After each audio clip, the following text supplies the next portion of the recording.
Hi friends, welcome back to my channel. ಮಕ್ಕಳಿಗೆ tiffin box ಮಾಡೋದು ಅಂದ್ರೆ ಎಲ್ಲ ತಾಯಂದ್ರಿಗೂ ಒಂದು ಟಾಸ್ಕ್ ಇದ್ದಂಗೆ. ಅದು ದೊಡ್ಡವರು ಕೂಡ ಅಷ್ಟೇ.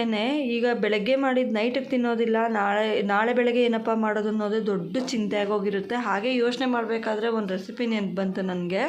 ಈಗ ಒಂದು ಕುಕ್ಕರಲ್ಲಿ ತೊಗರಿಬೇಳೆ, ಅಕ್ಕಿ, ಹೆಸರುಬೇಳೆ, ಟೊಮೆಟೊ ಹಾಕಿ 2ರಿಂದ 3 ವಿಸಿಲ್ ಹಾಕ್ಸ್ಕೊಳ್ಳೋಣ. ಸ್ವಲ್ಪ ನೀರು ಜಾಸ್ತಿನೇ ಹಾಕ್ಕೊಂಡು ಬೇಯಿಸ್ಕೊಳ್ಳಿ, ನುಣ್ಣಗಾಗಿದ್ದರೆ ಇನ್ನೂ ಒಳ್ಳೆಯದು.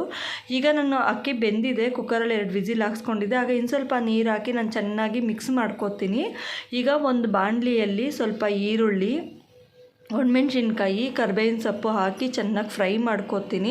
ಫ್ರೆಂಡ್ಸ್, ಯಾರೆಲ್ಲ ಫಸ್ಟ್ ಟೈಮ್ ನನ್ನ ಚಾನಲ್ ನೋಡ್ತಿದ್ದೀರಾ ಅವ್ರು ಪ್ಲೀಸ್ ಸಬ್ಸ್ಕ್ರೈಬ್ ಮಾಡ್ಕೊಳ್ಳಿ. ಹಾಗೆಯೇ ಪಕ್ಕದಲ್ಲಿರೋ ಬೆಲ್ ಬಟನ್ನ ಕ್ಲಿಕ್ ಮಾಡಿ ನಾನು ಹಾಕೋವಂಥ ವೀಡಿಯೋಸ್ ನಿಮಗೆ ಬರುತ್ತೆ. ಹಾಗೆ ನನ್ನ ಚಾನಲಲ್ಲಿ ಟಿಪ್ಸ್ ಕೂಡ ಕೊಡ್ತಾ ಇದ್ದೀನಿ ನಾನು. ಆ ಟಿಪ್ಸ್ ಕೂಡ ನೀವು ಫಾಲೋ ಮಾಡ್ಬೋದು. ಆ ಚಾನಲ್ನ ಸಬ್ಸ್ಕ್ರೈಬ್ ಮಾಡಿಕೊಂಡ್ರೆ ನಾನು ಹಾಕೋಂಥ ವೀಡಿಯೋಸು ನೋಟಿಫಿಕೇಷನ್ ನಿಮ್ಗೆ ಬರುತ್ತೆ. ಈಗ ರಸಂ ಪುಡಿ ನಾನು ಹಾಕ್ಕೋತಾ ಇದ್ದೀನಿ.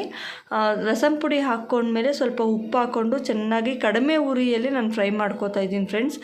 ಈಗ ಖಾರದ ಪುಡಿ ಸ್ವಲ್ಪ ಹಾಕ್ಕೋತೀನಿ. ಖಾರ ಸಾಕಾಗೋದಿಲ್ಲ ಅಂದರೆ ಹಾಕ್ಕೊಳ್ಳಿ, ಖಾರ ಸಾಕು ಅನ್ನೋರು ಖಾರದ ಪುಡಿ ಹಾಕ್ಕೋಬೇಡಿ.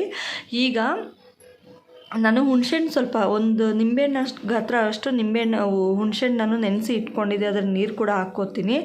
ಈಗ ನಾವೇನು ಬೇಯಿಸಿ ಇಟ್ಕೊಂಡಿದ್ವಿ ಆ ಕನ್ಸರ್ಟಿಸನ್ನು ಕೂಡ ಹಾಕ್ಕೊಂಡು ಸ್ವಲ್ಪ ನೀರು ಹಾಕಿ ಚೆನ್ನಾಗಿ ಕುದಿಸ್ಕೊಳ್ಳೋಣ. ಹಾಗೆ ಸ್ವಲ್ಪ ಕೊತ್ತಂಬರಿ ಸೊಪ್ಪು ಕೂಡ ಹಾಕಿದ್ದೀನಿ. ತುಂಬಾ ಚೆನ್ನಾಗಿರುತ್ತೆ ಫ್ರೆಂಡ್ಸ್, ಎಲ್ಲರೂ ಒಂದು ಟ್ರೈ ಮಾಡಿ, ತುಂಬಾ ಚೆನ್ನಾಗಿರುತ್ತೆ. ನಾವು ರಸಮ್ ಪೌಡ್ರ್ ಹಾಕಿ ಮಾಡಿದ್ದೀವಿ ಅಂತಲೇ ಅನಿಸೋದಿಲ್ಲ. ಬಿಸಿಬೇಳೆಬಾತು, ಬೇಳೆಬಾತು ಆ ಥರ ಮಾಡಿದ್ದೀವಿ ಅಂತ ಅನಿಸುತ್ತೆ. ಟೇಸ್ಟ್ ಕೂಡ ಯಮ್ಮಿ ಆಗಿರುತ್ತೆ. ಮಕ್ಕಳು ಕೂಡ ತುಂಬಾ ಇಷ್ಟಪಟ್ಟು ತಿಂತಾರೆ. ಎಲ್ಲರೂ ಟ್ರೈ ಮಾಡಿ ಫ್ರೆಂಡ್ಸ್. ಹಾಗೆ ಯಾರೆಲ್ಲ ಚಾನಲ್ನ ಸಬ್ಸ್ಕ್ರೈಬ್ ಮಾಡದೆ ನೋಡ್ತಾ ಇದ್ದೀರಾ ಪ್ಲೀಸ್ ಸಬ್ಸ್ಕ್ರೈಬ್ ಮಾಡ್ಕೊಳ್ಳಿ. ಮತ್ತೊಂದು ವಿಡಿಯೋ ಜೊತೆ ನಾನು ನಿಮಗೆ ಸಿಗ್ತೀನಿ. Thank you so much. Bye friends.